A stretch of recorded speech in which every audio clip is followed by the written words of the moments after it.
Auzubillahiminashaitanirrajim. Bismillahirrahmanirrahim. Ladies and gentlemen, assalamu alaikum. मेरा नाम सारा बलोच है and I warmly welcome each one of you to our special transmission of ICC Men's T20 World Cup 2026. So we call it Josh Jagade, presented by Clearman, powered by Glow and Lovely. जनाब super 8 के 7th and 8th match हम आज बात करते हैं South Africa versus West Indies. It is going to be a heavy weight clash of two unbeatable teams of this tournament all together. लेकिन आज की हम अगर मैच की इंपॉर्टेंस की बात करते हैं, सिग्निफिकेंस की बात करते हैं, अगर साउथ अफ्रीका आज मैच जीत जाता है वेस्ट इंडीज़ से तो टीम इंडिया को अपना नेक्स्ट मैच सिर्फ जीतना होगा. पर क्या हो अगर वेस्ट इंडीज़ आज का ये मैच जीत जाए तो टीम भारत की वही हालत होगी जो अक्सर टीम पाकिस्तान की होती है कि वो डिपेंड करेंगे कि वो कितने अच्छे मार्जिन से जिम्बाब्वे से मैच जीतते हैं. तो वो इफ़ एंड बट की सिचुएशन इस बार सिर्फ पाकिस्तान के साथ नहीं है बल्कि अब टीम भारत भी उसी मुश्किल का शिकार है. इसके ऊपर डिस्कशन करेंगे और इसके साथ एक और मैच होगा आज जिम्बाब्वे वर्सेस इंडिया. बहुत सारे एक्सपर्ट्स को लगता है कि शायद जिम्बाब्वे आज इनको आउट क्लास कर दे. खैर जी, हम डिस्कशन को ओपन करेंगे लेकिन उससे पहले I want to welcome my co host Mufas Karim. अस्सलाम वालेकुम. वालेकुम अस्सलाम जी. वाकई बहुत ज़बरदस्त मैच होने जा रहा है और दोनों टीमें इस वक्त इवेंट में नाकाबिले शिकस्त हैं. साउथ अफ्रीका तो इस पिच पर खेल चुके हैं लेकिन वेस्ट इंडीज़ के लिए एक चैलेंज होगा कि वो फर्स्ट टाइम अहमदाबाद में आज खेल रहे हैं. और अगर हम बताते चलें आपको हेड टू हेड 5 दफ़ा ये टीमें आमने सामने आ चुकी हैं. 4 दफ़ा साउथ अफ्रीका और 1 दफ़ा वेस्ट इंडीज़ के नाम जीत रही है. तो शायकीन यही तवक्को कर रहे हैं कि आखिरी बॉल तक मैच जाए ताकि हम इंजॉय कर सकें. बिल्कुल. And to open the discussion we have with us our incredible panelist. हमें ज्वाइन किया है पाकिस्तान के former test skippers, commentators, analyst mister Aamir Sohail and Salman Butt. अस्सलाम वालेकुम. Good afternoon. वालेकुम अस्सलाम. आमिर, ये सिचुएशन जो हमारे सामने तो आदत है इस सिचुएशन की, लेकिन टीम भारत, उनका मीडिया, उनके क्रिकेटर्स, वो खुद उनकी playing 11 and skipper also, they are going through this कि नाउ दे आर डिपेंडिंग कि आज वेस्ट इंडीज़ ने जो है ना वो जीतना नहीं है. तो क्या कहेंगे? देखिए, मुश्किल तो बहुत ज़्यादा पड़ गई उनकी, क्योंकि यहाँ पे अव्वल तो वो दुआ यही कर रहे होंगे कि किसी तरीके से वेस्ट इंडीज़ हारे. क्योंकि अगर वेस्ट इंडीज़ हारता है तो देन उन्होंने आउटराइट है कि वेस्ट इंडीज़ को हराना है और they will be in the semis. लेकिन अगर वेस्ट इंडीज़ अगर जीत जाता है तो फिर India is almost out of the tournament. So आज वो यही होप करेंगे कि वेस्ट इंडीज़ हारे. और हमने ये देखा कि वेस्ट इंडीज़ के जो प्लेयर्स हैं वो आके हिटें मारते हैं मोस्टली, सिवाय शे होप, उनका जो कैप्टन है, उनके जो ओपनर रैंकिंग ही स्ट्रगलिंग. बाकी सारे प्लेयर्स जो हैं they are attackers, aggressive players हैं. तो उनको काउंटर करने के लिए मेरा ख्याल है शायद विकेट जो है उसमें थोड़ी सी ग्रिप मौजूद हो और उसका फ़ायदा जो है वो साउथ अफ्रीकन जो अच्छी तरीके से उठाने का तरीका उनको पता है. सलमान भी, दोनों टीमों का कॉन्फिडेंस इस वक्त बूस्ट होगा. आपको पता है कि वेस्ट इंडीज़ ने जिम्बाब्वे को हराया और साउथ अफ्रीका ने इंडिया को बड़े मार्जिन से हराया. तो आपको ज़्यादा मजबूत ऑन द कार्ड्स आज कौन लग रहा है? देखिए, ये T20 फॉर्मेट है, इसमें ज़्यादा फ़र्क नहीं होता टीम. ठीक है, साउथ अफ्रीका को ज़रा कह लें डेप्थ का एज हो सकता है टेक्निकली भी, और शायद बेहतर फील्डिंग साइड भी है दोनों में से.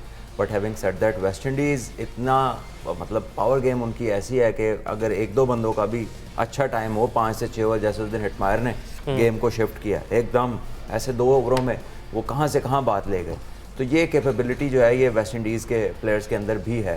सो इतना आसान नहीं है. Let's say 60-40, 60% to South Africa, 40 I think West Indies का चांस है, डिपेंडिंग अपॉन कि क्या होता है. और जहाँ तक स्पिन बॉलिंग की बात है, जो स्पिनर्स हैं ना वेस्ट इंडीज़ के भी बहुत अच्छे. So if there is any grip तो 2 लेफ्ट आर्म स्पिनर हैं, अकील हुसैन और गुरदाकेश मोती, और दोनों विकेटें ले रहे हैं. तो मेरा ख्याल है कि हर लिहाज से ना बैटल बड़ा क्लोज है.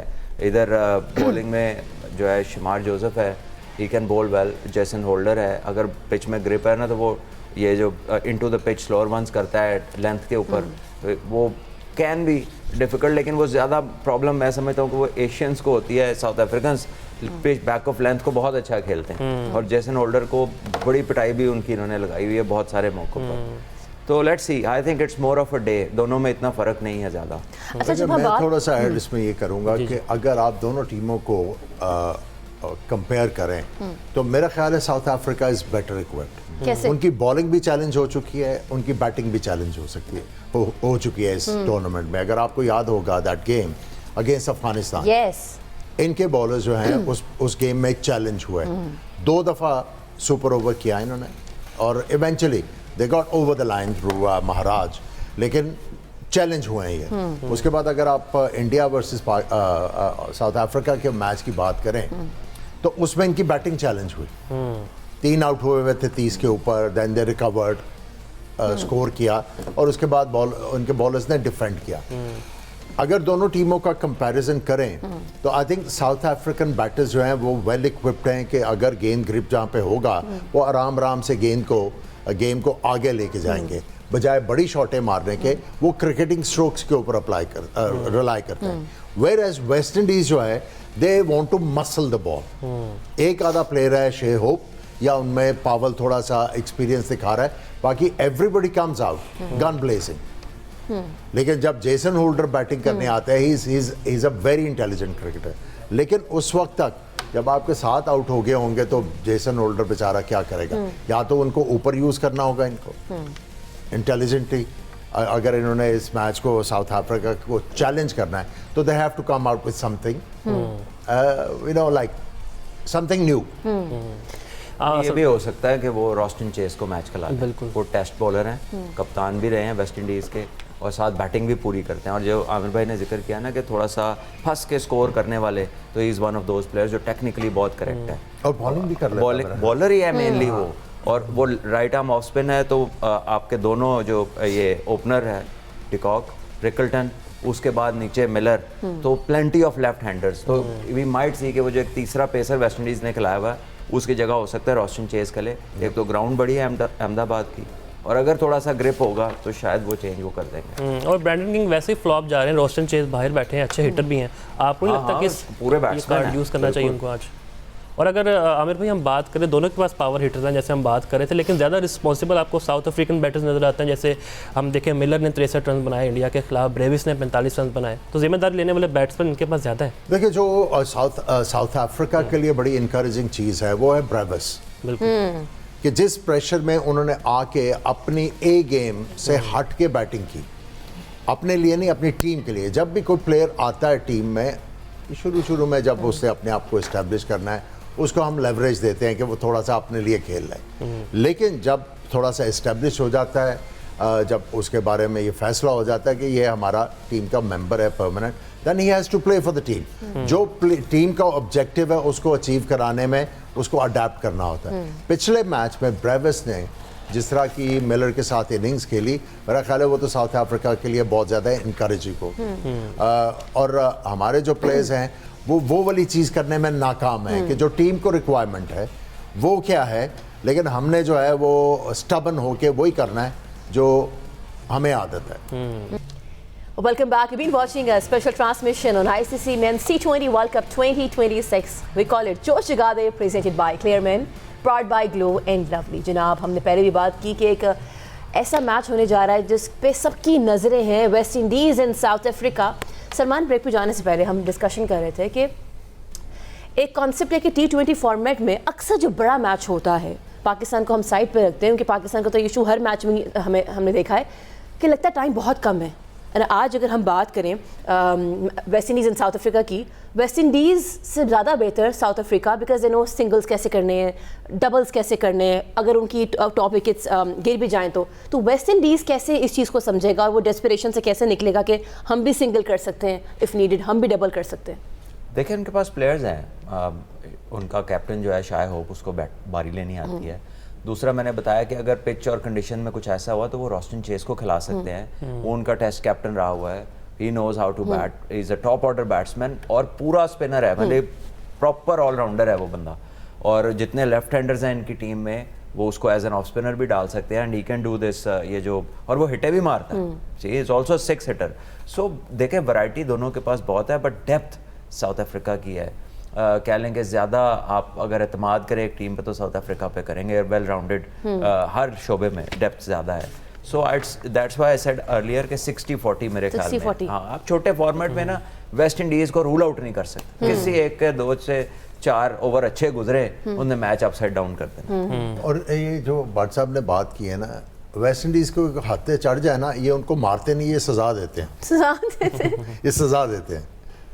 आपने पिछले मैच में देखा 256 बिल्कुल सलमान भी डेथ ओवर की अगर बात करें ज़्यादा हमें वेस्ट इंडीज़ स्ट्रॉन्ग नज़र आ रही है। अगर हम शेपर्ड की बात करें 5 विकेटें थी स्कॉटलैंड के खिलाफ, इसके साथ अगर होल्डर की बात करें उनकी 4 विकेटें थी नेपाल के खिलाफ, और अगर हम नगीदी और अबादा का कंपैरिजन करें डेथ ओवर में वो मार खाते हैं। अफगानिस्तान के खिलाफ भी मैच ड्रॉ हो गया था। आपने जिनके खिलाफ विकेटें बताई हैं वो इनएक्सपीरियंस टीम थी, एसोसिएट टीम्स थी, ये एक डिफरेंट साइड है और ये फास्ट बॉलर को बहुत अच्छा खेलती है, तो they are a different opposition and a different breed of players, ठीक है ना। तो ये इट्स नॉट लाइक कि आप नेपाल को आउट कर लिया तो आप साउथ अफ्रीका को भी रन थ्रू कर लेंगे, which can happen in cricket, हो सकता है on a day, but you don't expect कि वो नेपाल की तरह इनको खेलेंगे। बहुत बेहतर प्लेयर है वो। And talking about both the captains, Aamir एक तरफ एडन मार्कर, हम दूसरी जानिब शाय होप ऑल्सो, और हम ये भी देख रहे हैं कि कैप्टनसी के बड़े हमें जो टीम्स मैचेस नहीं जीत पाई, चाहे हम स्काई की बात कर लें भारत की, हम पाकिस्तान की बात करें, तो कैप्टनसी ने बड़ा एक मेजर रोल अदा किया है। So who do you think is a better captain? देखिए अगर तो कैप्टन आप दोनों साइड के कैप्टन को देखें तो आप ये पूछें कि चैलेंजिंग किसका रोल है, तो आई विल से कि वेस्ट इंडीज के कप्तान का चैलेंजिंग रोल है, क्योंकि ये प्लेयर जो है इनका अपना माइंडसेट है, ये अपने फ्लेयर को ना छोड़ते नहीं है, तो इनको कंट्रोल करना जो है वो काफ़ी ज़्यादा मुश्किल काम है। वेयर एज जो साउथ अफ्रीका ना दे मैकेनिकल, टैलेंटेड हैं लेकिन at the same time they are very mechanical, तो उनको एज ए कैप्टन जो है कैप्टन करना जो है बड़ा आसान काम है as oppose to West Indian.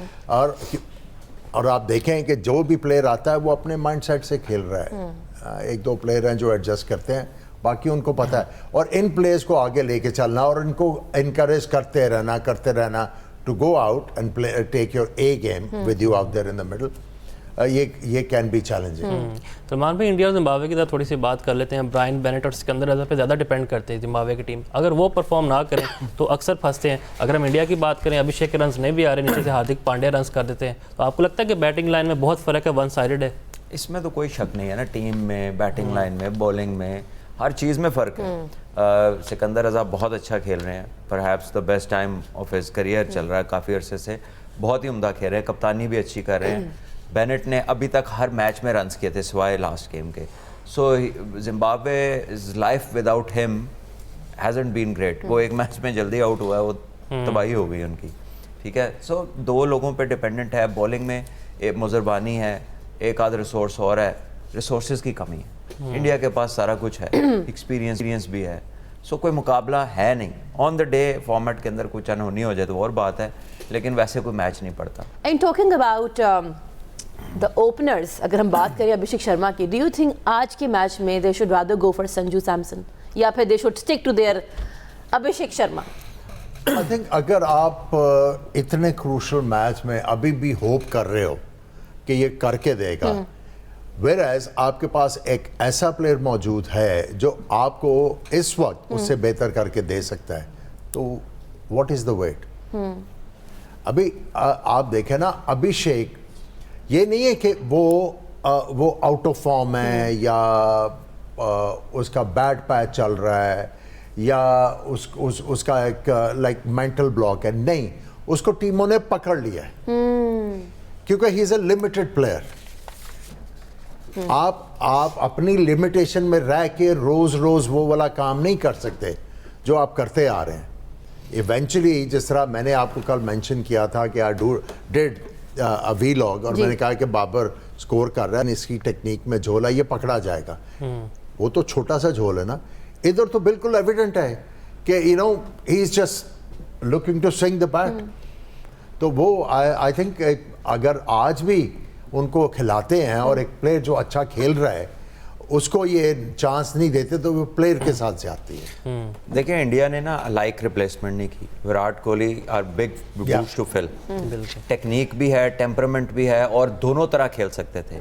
तो इंडिया के पास जो मोस्ट लाइकली बंदा है ना वो KL राहुल है to come in this team, and he can bat down the order, he can bat open, one down, wicket keeper, technically correct, can score runs quickly, can play a longer inning. तो जब world cup जैसी आप stage पे आते हैं ना तब सारे ही बल्ले घुमाने वाले नहीं चलते, ठीक है। So India got this selection wrong.